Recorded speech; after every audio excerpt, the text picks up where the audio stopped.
might be blind for a day, that they wouldn't ask 'cause they couldn't see that something like love comes from something like me. For one little day, what I wouldn't give for one day to live like any man, like any man, like any man.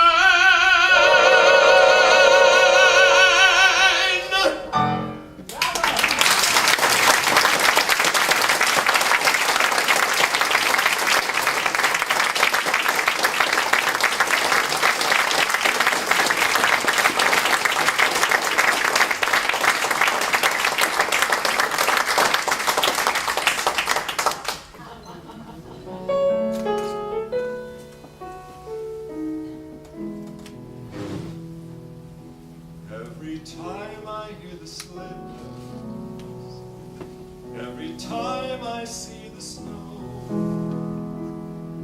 I can feel the warmth of Christmas through the glitter and the glow. Though the winter winds are blowing, I don't need a fireplace. I'm inside the warmth of Christmas. It's my very special place. There is springtime in the carols, summer in the Christmas trees. I can live with stormy weather, like the autumn, it's a breeze. What a happy season this is. Every smile is like a kiss, and the icy days of life just melt away in the lovely warmth of Christmas.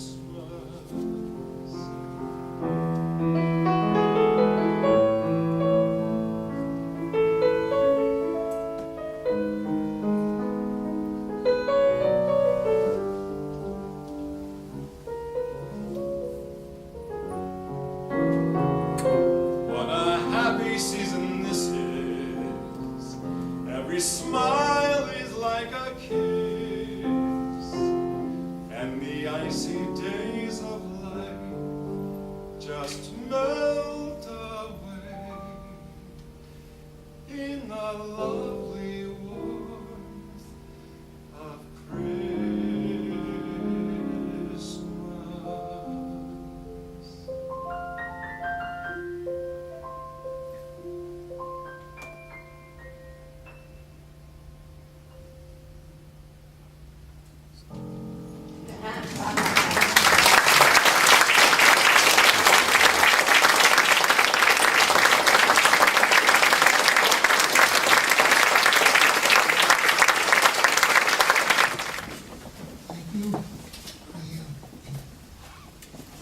You heard me make a false start there once. I'm sure they haven't done that here. It's great to see you in the world.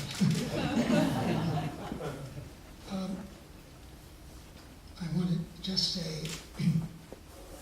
I came to Yamaha because this CFX concert band, for me, is an exquisite instrument. It has a very special purity of tone, I find.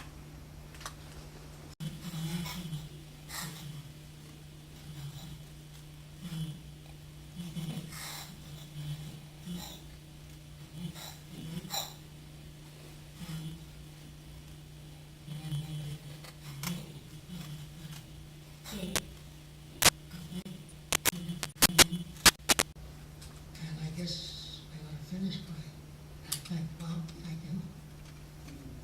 And I guess I should say hello world.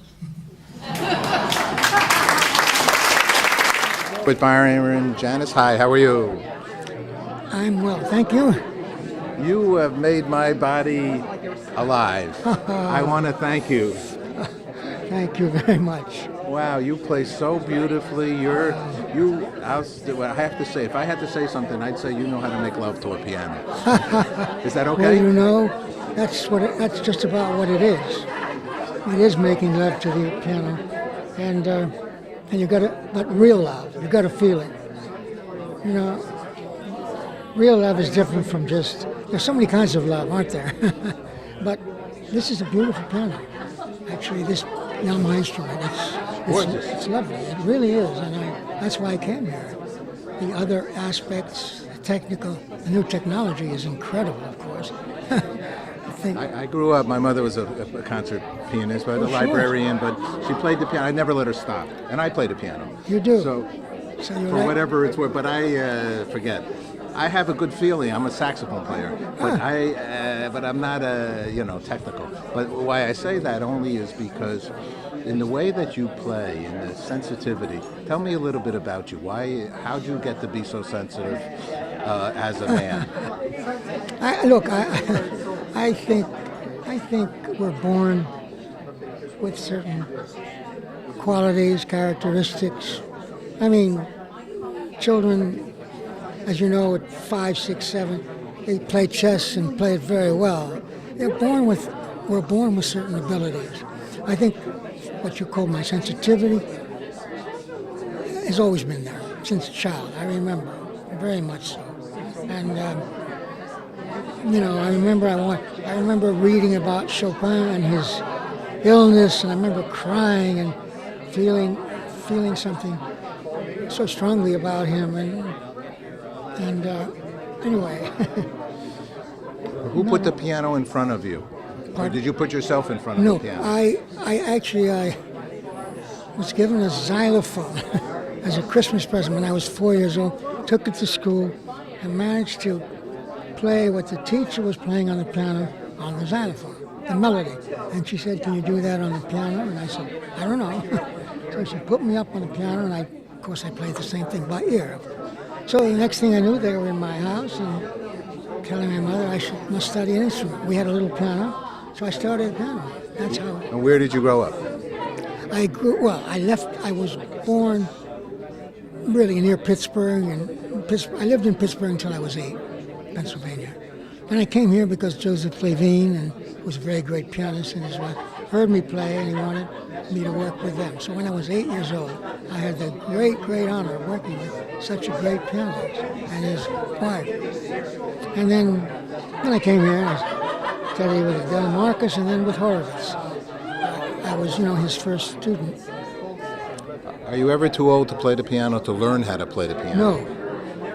You're never too old. And that's what, this wellness part, the Yamaha wellness part, activity is now tied up with Cleveland Clinic. And what it does, science has proven that when you play any instrument, it doesn't matter how well or how not well, when you play an instrument, the brain is affected. It has a healing effect on the brain. And so I'm very interested in that, and I want to be part of. So I am being part of that as well. We've done a few stories on it with different authors. I have a buddy who wrote a book called The Beethoven Anvil. Yes. Many stories, authors. I'm definitely in agreement with it.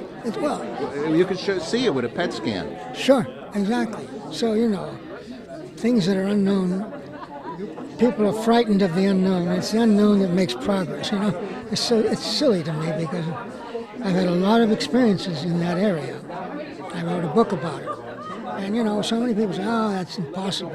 Well, this was impossible. This technology, a few years back, people said that we'll never be able to do that. Now it will be normal.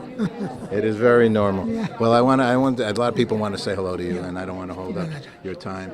Thank you so much. Thank you. And I very much enjoyed it. I want to ask one last question. What's good news for you? What's good news for you? What's good news for me?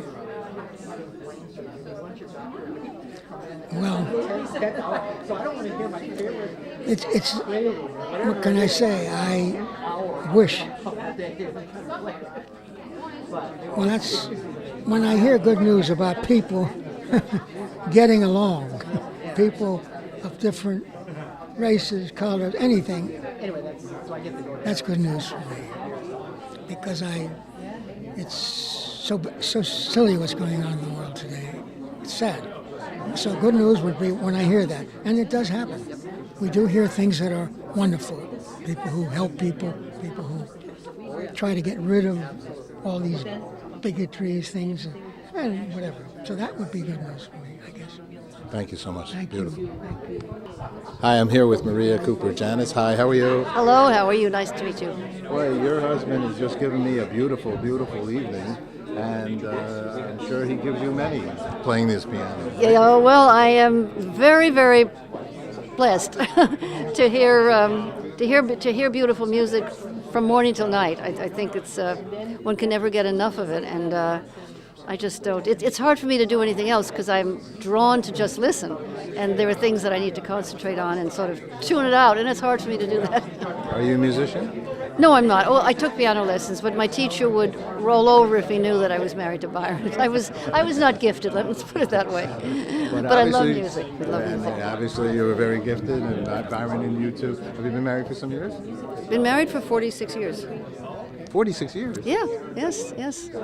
Don't neither of you look that way. Well, what are you talking about? thank you. Really? Really? Yes, really. We've been on the road a lot of that time, so maybe that says something good for traveling. I don't know.